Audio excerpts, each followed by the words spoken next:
मुस्लिमों पे जहां पर आपने हादसा किया है, उस पर तशद्दुद किया है, उसको मारा पीटा है, उसको शहीद किया है, उसकी पोस्टमार्टम की आप तस्वीरें देख लें, आपके रोंगटे खड़े हो जाएं कि हम कितने जालिम हो चुके हैं, हम कितने इखलाक से नीचे गिर चुके हैं।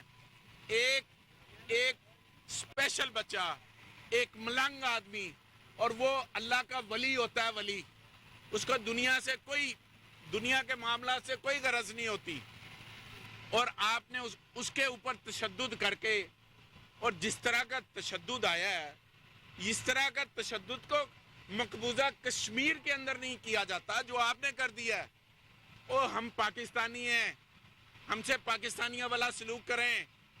हम कोई इसराइल में नहीं बैठे हुए कि वहां पर इसराइल फौज फलस्तीनियों के ऊपर हमला कर दें, या हम कश्मीर के अंदर, मकबूजा कश्मीर के अंदर नहीं है कि भारतीय फौजी आके ठुड्डे मारने शुरू कर दें।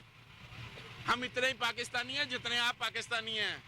ये खत्म हो जाना टाइम। लेकिन कल जो वजाहतें दे रहे थे, ये खून उनके सर आना ही आना है, जो मर्जी कर लें, उन्होंने इस खून के अंदर पकड़े जाना है।